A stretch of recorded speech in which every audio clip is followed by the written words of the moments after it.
She told me how they'd range from mundane recordings of everyday life to a last goodbye tape recorded in the hotel where he was staying the night before it was bombed and he died. Too painful to listen to, Trisha's mum had put them away and not listened since. We knew about the tapes. They were sort of part of the family myth. Oh yes, the tapes. You know, we knew that they existed. We just didn't have any way to hear them. And when I came to London after I had my son, so let me think, I was about 40, and I started doing a counseling degree.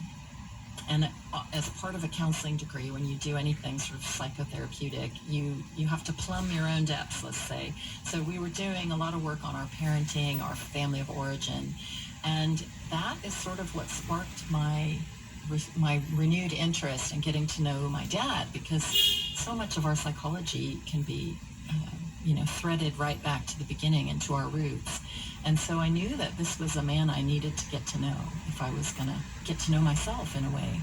So that's what spurred me on to get these tapes. And I was home one summer, must have been the summer after I started my degree, and my mom got them out of a box and said, here you go, knock yourself out. And luckily, technology had caught up, so I had them put on onto CD. And yeah. Where were you when you listened to that first tape? And do you remember what it was? The first tape I listened to was the last tape, the one that was recorded the night before he died. And I listened to that first because I knew I had to hear that one because of the things my mom had said about it and sort of the family stories around it. And I was sitting in my little study in my old house, and I remember feeling really apprehensive but excited. Hi, honey. It's the 31st of March, Thursday. It's 6:25 in the evening. I just got back from work. And I really wanted to recognize his voice. I so badly wanted to recognize it, and I didn't. And I remember feeling super disappointed. Instead, she heard her dad's goodbye. It was recorded 114 days before he was supposed to come home to his family. And in the background, you can hear the musical West Side Story playing on the radio. So that's the latest one, right? It's not very long, 114 days. I'm shocked by this, but Not very long at all. I'm not too terribly shocked because Anna is not here. I'm really shocked because that's your mother was going. Well, I've got to get to bed now, honey. We got to sleep off this potential hangover I've got so I can go to work. I love you very much, Sue, and don't worry, I'll be home. No problem at all. I'm not flying helicopters or out shooting at police here, having them shoot at me. I'll be home on time. In some ways, I felt like that was his goodbye letter to me as well. And I was really, it was incredibly touching and moving to hear it. And also felt like this was something I had sort of waited my whole life to hear. It didn't feel like closure completely because there was a lot more to listen to, but it felt, it was the first step in some sort of completion. I actually didn't listen to the rest of the tapes until I went to Vietnam. I took a little pilgrimage, as it were, and I flew into Saigon. I was really only there for several days, 3 days, 3 nights. I arranged a guide, and I had found all the original locations. I had the hotel, which was now back to its original, it was like an apartment building, I suppose. The hospital where they took him when he was wounded hadn't changed at all. In fact, when the Americans left Saigon, they left all the equipment, they just left. And so that hospital exists basically like a time capsule to the late 60s. And the wharf where he worked, the old military camp, although that it's not there anymore, a lot of the buildings are still there, so you can still see these big dome-topped wharf buildings. And the picture, the iconic picture that I have of my dad is he is sitting in the guard hut in Vietnam. He's probably waiting for a bus or something to take him back to his billet.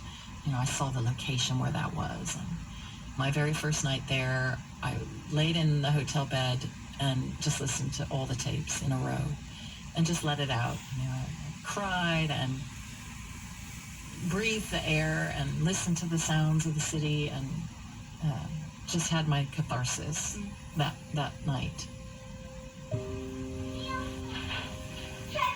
I'm just gonna let this go now, and I'm gonna clean the kitchen up, and I'll let you listen to the kids jibber jabber. I got your picture here of all the kids right down on the bedstand, but I put it on the other side of the light, and I have trouble seeing it unless I squirm around and look, which is really all right with me because that picture's so nice. If I sat there and looked at it all the time, I'd get so homesick. I would get actually physically sick. Boy, those kids look wonderful. Okay. Okay, Trish, put your shorts on. 1, 2, 3. Where's Trishy? But I've got 7 months to go, a little less than 7 months. Boy, pretty soon I'll be saying 6.5, and 6, and then 5, 4, 3, and then 2 months, and then I'll be counting by the minute. And I get out of 1 month, and I just got a matter of days left. So it's getting down there pretty close now. Pretty close. It'll sure be wonderful to get back again.